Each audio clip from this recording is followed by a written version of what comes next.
Ouais l'équipe, on se retrouve tous les deux, ça fait longtemps, donc ça nous a manqué de vous parler. Et puis bah on va parler de Pauvre créature avec Emma Stone en actrice principale.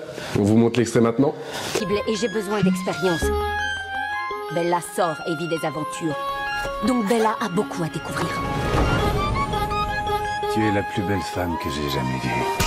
Je trouve qu'être en vie est une chose fascinante. Bella. Pourquoi le garder dans ma bouche si c'est dégoûtant? Je vais aller taper ce bébé. Donc on va suivre leurs aventures. Alors quand je dis leurs aventures, c'est l'histoire de Bella, de sa naissance jusqu'à, on va dire, l'âge adulte. Mais c'est pas vraiment ça. Donc côté réalisateur, alors j'ai pas le nom en tête, je suis désolé. Ouais, c'est un réalisateur grec. On vous met à l'écran les derniers films qu'il a fait, qui sont, alors j'en ai pas vu, mais je me suis renseigné. Ah ouais d'accord. Ah d'accord. Des films très perchés. C'est pas très accessible. Ouais. Voilà. Apparemment, c'est Pauvre créature, c'est le film le plus accessible de sa filmographie. Déjà pas très accessible. Donc soyez prêts. Au global, on en pense du bien de toute façon tous les deux. Ouais. Donc sans spoiler. Sans spoiler, ça a été. On a vu le film ensemble et pour le coup, c'est un film qui est pas comme les autres. Ah bah oui, non, on le savait déjà de toute façon en y allant. Moi j'avais un peu peur. Au final on prend quand même du plaisir, c'est assez simple à comprendre et tout, même s'il y a beaucoup d'infos. Donc ça c'était cool. J'ai vu sa tête. Ah gars, j'ai eu peur. Hein. Les 10 premières minutes. Ah j'ai eu peur. Franchement les 10 premières minutes elles font peur. Hein. Ouais, ça fait tu trop dis peur. waouh. Le film c'est un ovni en vrai. Ouais. C'est un truc qu'on n'a jamais vu, qu'on verra sûrement jamais.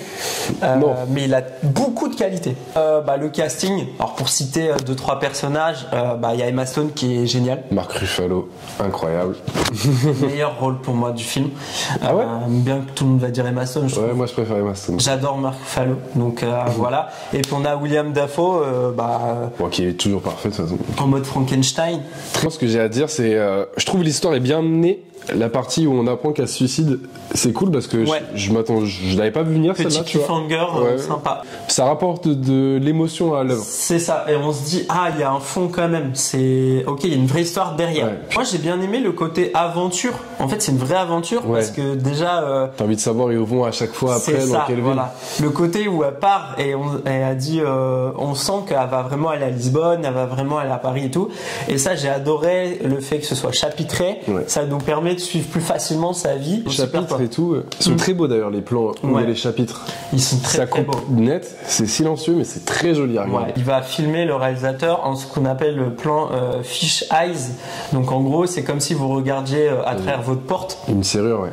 Ce qui va vous donner une bulle en fait à la caméra et en plus lui il assombrit même les contours de cette bulle. Ouais. Donc en fait on se retrouve dans un truc un peu angoissant. Ouais. Le côté noir et blanc aussi, moi j'adore les films en noir et blanc. Ouais.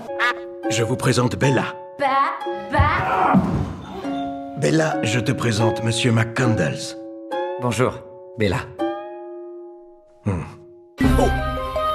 Je trouve que ça rapporte vraiment de quelque chose à l'œuvre et les 30 premières minutes je pense sont en noir et blanc. Ouais à peu près et dès que la première partie. Dès qu'un voyage on passe sur de la couleur, je pense c'est pour voir qu'elle quitte le cocon. La petite histoire, moi je revenais juste de Lisbonne et du coup ça m'a permis de voir où ils ont, enfin de quel lieu ils se sont inspirés. En fait ils se sont inspirés de lieux réels, ce que tu mais qu'ils ont vachement modifié. Il y a un côté futuriste mais en même temps assez de l'époque. J'aime bien le mix, je trouve ça pas mal. C'est là que je me dis que Emma Stone est mon actrice préférée, c'est en la voyant faire des perfs comme ça. Incroyable. Quand elle fait l'enfant, mais quand elle marche, enfin quand elle fait tout, enfin quand elle parle, elle est parfaite. Donc allez voir Pauvre créature. Ouais, vraiment, c'est pas accessible, les gens vont pas y aller d'eux-mêmes, mais vraiment allez-y. Et puis nous on va vous laisser pour une prochaine critique. On continue sur Insta, toutes les petites vidéos. Surtout n'hésitez pas à venir, c'est là où il se passe le plus de choses. Exactement, on continue à vous abonner. On voit que certains regardent mais ne sont pas abonnés. Foutez la rage. Vous nous foutez la rage. Et on vous aime quand même. Ça va. Et donc voilà. Bon, on vous souhaite une bonne journée et puis continuez d'aller au cinéma. Salut. À bientôt. Salut.